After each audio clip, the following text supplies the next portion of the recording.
Assalamualaikum warahmatullahi wabarakatuh. Saya orang Tanah Abang.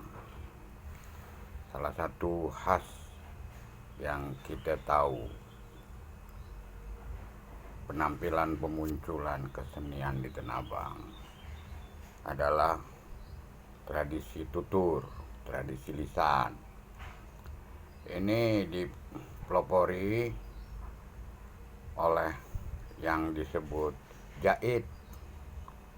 Haji Muhammad Zaid pada tahun 70-an terkenal. Beliau bercerita tentang kisah-kisah kerajaan. Ada dakwahnya, ada lucunya, ada hikmah-hikmah kehidupan. Tapi di Tanah Abang, selain itu ada juga cerita-cerita di berbagai tempat. Misalnya di tempat tukang jual beli motor bekas, dulu ada itu di Pejompongan, di warung-warung kopi, waktu istirahat di pasar pada nongkrong. Cerita deh tuh aneka ragam. Walau yang paling populer sih cerita-ceritaan yang miring-miring gitu, bakal lebih lucu. Ya cerita seksualitas lah, di tukang pelek ban kali kungkung, cerita masing-masing bawa cerita. Nah, kelar kopi, rokok ditebar, satu dua orang ngomong, yang lain ngakak ketawa.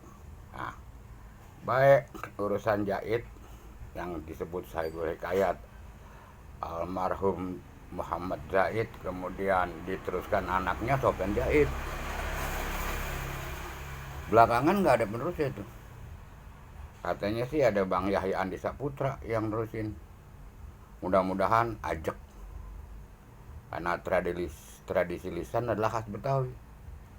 Walaupun tulisan-tulisan itu yang dipelopori oleh Firman Muntako dan lain-lain, terbit di koran-koran pada zamannya tahun 60-an. Balik ke soal cerita-cerita rakyat, cerita-cerita yang tersebar di Betawi itu populer antara 70 sampai 80-an. Habis itu hilang. Apalagi kalau ada event-event tertentu, politik misalnya, pemilu misalnya, orang udah ogah lagi tuh ngomong-ngomong yang kocak-kocak yang ini itu. Padahal pemilu juga bisa jadi bahan omongan. Nanti saya ceritain tuh. Di tempat-tempat tongkrongan itu ada satu dua yang paling terkenal. Si A kalau datang pasti cerita. Mahmud pasti ceritanya kocak.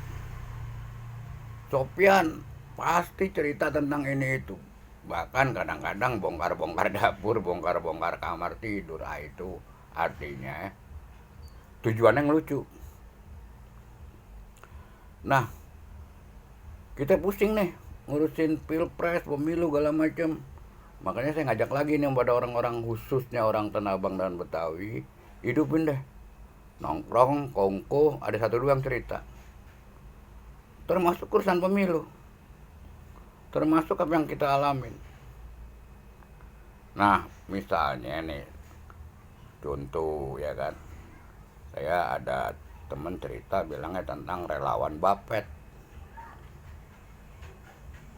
Madi ceritanya bawa pesan sebagai tim set relawan pilpres, calon anu datang ke tempat tongkrongan. Assalamualaikum. Waalaikumsalam. Di apa kabar? Begini teman-teman, kata Madi, saya ini diminta tolong supaya dukung capres ini. Munib bilang, gimana ceritanya? Lo cuman bawa omongan. Ini kopi rokok siapa yang bayar kalau kita omongin panjang? Ya belum ada duitnya. Relawan Bapet, lo jangan kemari kalau belum ada duit. Nih gue kasih rokok sebatang, dilempar rokok sebatang sama Munib ke Madi. Yang lain mah ketawa-ketawa begitu aja. Nah, ini contoh-contoh kecil aja. Di tengah-tengah obrolan tentang siapa yang jadi segala macam, kita hidupin lagi deh semangat cerita cerita lisan di kampung-kampung di tanah Betawi. Di Tanah Abang tuh, aduh, banyak tuh, ada Parai, ada Alimidi, ada segala macam dah. Yang tukang cerita baik dia kocak-kocak, baik penuh hikmah, kadang-kadang sok dakwah-dakwahan, tapi tetap aja laku. Kita tanggepin, kalau perlu kita ongkosin. Saya ngajak semua pihak orang Betawi, yuk kita hidupin cerita-cerita rakyat, cerita-cerita lisan ini supaya kita jangan suntuk, jangan stres.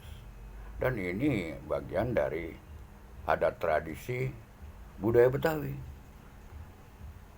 Yuk deh, saya ngajak nih, nggak lebih nggak kurang. Assalamualaikum.